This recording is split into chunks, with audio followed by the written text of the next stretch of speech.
प्रधानमंत्री नरेंद्र मोदी के शपथ ग्रहण से पहले राष्ट्रवादी कांग्रेस पार्टी में मंत्री पद को लेकर विवाद खड़ा हो गया है। मोदी कैबिनेट में एनडीए के सहयोगी दलों को शामिल किया गया, लेकिन मंत्रिमंडल से अजीत पवार के नेताओं के नाम गायब हैं। मीडिया रिपोर्ट्स की माने तो प्रफुल्ल पटेल और सुनील तटकरे मंत्री पद को लेकर आपस में भिड़ गए। बीजेपी आलाकमान ने उनसे कहा है कि पहले अपनी पार्टी में इस बात को लेकर जो नाराजगी है उसे दूर करें। अजीत पवार गुट के सांसद प्रफुल्ल पटेल और सुनील तटकरे के बीच आपसी घमासान के कारण फिलहाल मंत्री पद हाथ से फिसलता नजर आ रहा है। जानकारी के मुताबिक एनसीपी के नेता और राज्यसभा सांसद प्रफुल्ल पटेल और पार्टी नेता सुनील तटकरे दोनों के बीच ही मंत्री बनने को लेकर टकराव की स्थिति है, जिसके चलते बीजेपी पवार के सामने संकट खड़ा हो गया है। अजीत पवार अभी भी तय नहीं कर पाए हैं कि दोनों में से कौन मंत्री होगा।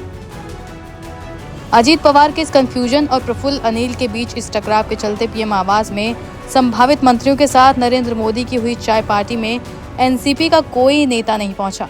सुनील तटकरे रायगढ़ लोकसभा सीट जीते हैं, तो वहीं प्रफुल्ल पटेल राज्यसभा के सदस्य हैं। माना जा रहा है कि एनसीपी मोदी कैबिनेट के शपथ ग्रहण में शामिल नहीं होगी। सूत्रों के मुताबिक मनी लॉन्ड्रिंग मामले के कारण बीजेपी एनसीपी नेता प्रफुल्ल पटेल को एनडीए सरकार में मंत्री बनाने की इच्छुक नहीं है। सुनील तटकरे एनसीपी के अकेले लोकसभा सांसद हैं जिन्हें मंत्री पद दिया जा सकता है, लेकिन दिल्ली में उनकी पार्टी के नेता ने उनका नाम रोक दिया। इसके पीछे प्रफुल्ल पटेल बताए जा रहे हैं। अब कहा जा रहा है कि इस पूरे मामले में अजीत पवार को फैसला लेना होगा, लेकिन चुनाव परिणामों के बाद प्रफुल्ल पटेल और सुनील तटकरे एनडीए की पहली बैठक में शामिल हुए थे। इसकी तस्वीरें भी सामने आई थी। दोनों नेताओं ने पीएम मोदी के साथ चर्चा भी की थी।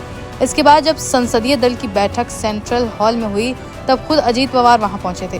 पूरे मामले पर एनसीपी का बयान भी सामने आया है। एनसीपी नेता अजीत पवार क्या कुछ कह रहे हैं, सुनिए। फिर नेक्स्ट टाइम भी सभी जो संसद मेंबर है जो नवनिर्वाचित होकर आए हैं, उनकी एक मीटिंग थी। एनडीए के सभी नेताओं की एक मीटिंग थी।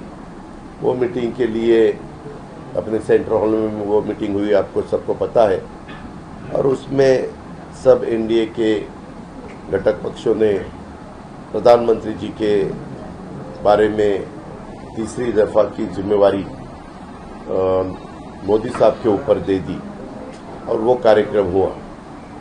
और उसके बाद आज हम ओथ सेरेमनी के लिए आए हैं।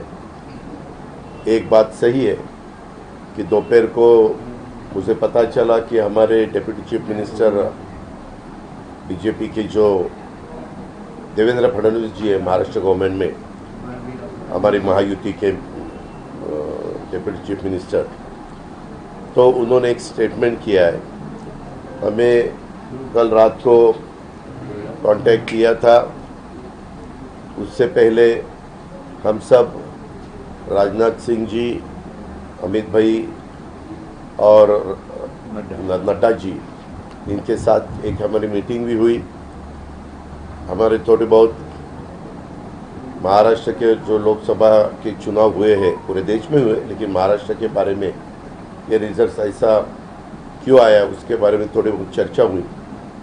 और तब मैंने उनको रिक्वेस्ट की थी कि हमारे आज लोकसभा का एक मेंबर है और राज्यसभा का एक मेंबर है, लेकिन 2-3 महीने में हमारे राज्यसभा के टोटल 3 मेंबर होने वाले हैं और लोकसभा के खुद सुनील तटकरे साहब है।